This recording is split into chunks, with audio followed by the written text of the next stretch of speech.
उत्तराखंड को यूं ही देवभूमि नहीं कहा जाता।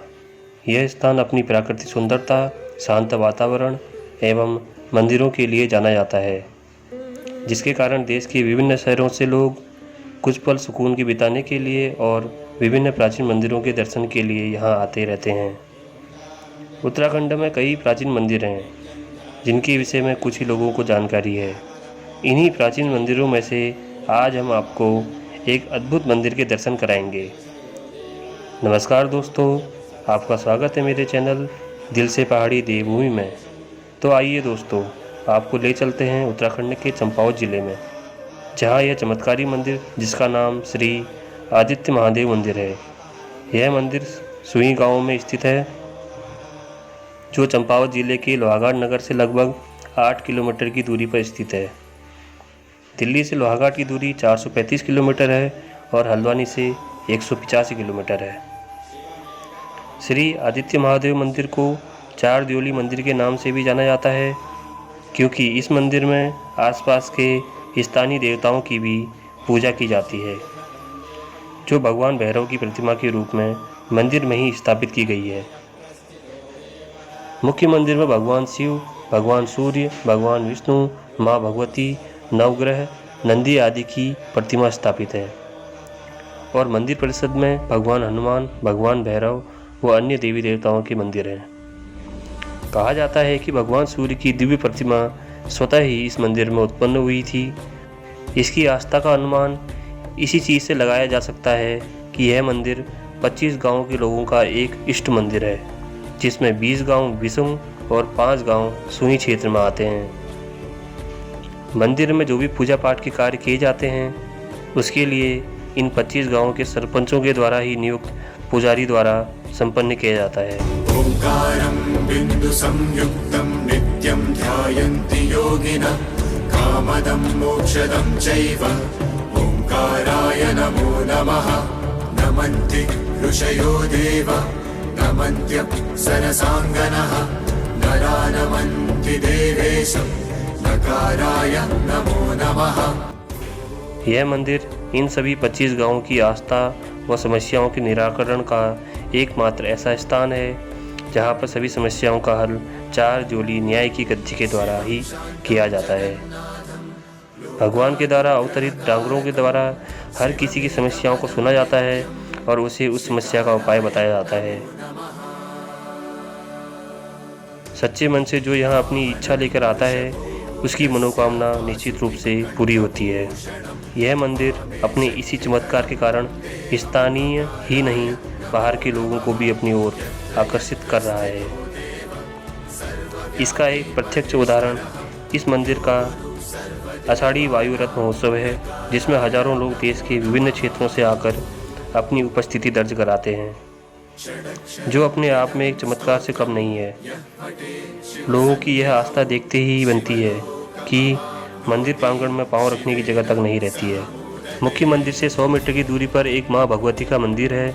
श्रावण की एकादशी के दिन गुप्त प्योली के रूप में माँ भगवती को श्री आदित्य महादेव मंदिर में लाया जाता है, जिसे माँ भगवती का मायका माना जाता है। और 5वें दिन यानी पूर्णिमा के दिन माँ भगवती की गुप्त प्योली वापस ले जाई जाती है और उसी दिन वायु रथ महोत्सव का भी शुभारंभ किया जाता है, जो पूरे 25 गांवों की परिक्रमा करता है, जिसमें हजारों लोग सम्मिलित होते हैं।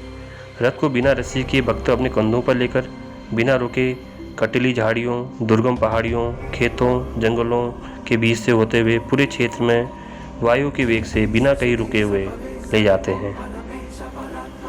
और जो लोग इस मंदिर में जाने में समर्थ नहीं होते, बुजुर्ग और बच्चों को भगवान अपनी कृपा देते हुए रात को वापस श्री आदित्य महादेव मंदिर में प्रवेश करते हैं। इस पूरे सफर में वायु रथ वास्तव में वायु के वेग से बिना किसी को नुकसान पहुंचाए सकुशल मंदिर में प्रवेश करता है। यह एक चमत्कार नहीं तो क्या है। इस महोत्सव में लोगों की भीड़ भगवान के प्रति आस्था और अद्भुत शक्ति की महिमा को दर्शाता है।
सुचारू रूप से करवाता है और 1 वर्ष तक संपूर्ण रूप से भगवान को समर्पित रहता है। नित्य प्रातः स्नान के उपरांत भगवान की पूजा करता है, शुद्ध जल लाता है और भगवान को भोग लगाता है। मंदिर प्रांगण की संपूर्ण साफ सफाई व जिम्मेदारी पुजारी द्वारा निस्वार्थ भाव से की जाती है। पुजारी 1 वर्ष तक सांसारिक विलासिताओं और सुख सुविधाओं से दूर पूरा समय भगवान की भक्ति में ही रहता है। वह पूरे वर्ष मंदिर में ही रहता है और नंगे पांव ही मंदिर के सारे कार्यों को करता है। इस पूरे वर्ष वह बिना तेल साबुन आदि के उपयोग के साधारण व कठोर नियमों का पालन करता है। खुद के द्वारा ही दिन में 2 बार बनाए गए भोजन को ग्रहण करता है और खुद ही पूरियों और खीर का भोग प्रतिदिन भगवान को लगाने की जिम्मेदारी से कभी पीछे नहीं हटता है। इस प्रकार की आस्था ही हमें अपने स्वास्तिक होने का प्रमाण देती है।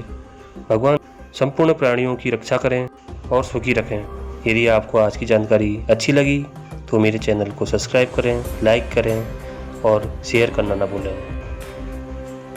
तो दोस्तों, इस प्रकार की जानकारी के साथ फिर से मुलाकात करते हैं। जय देवभूमि, जय बद्री केदार।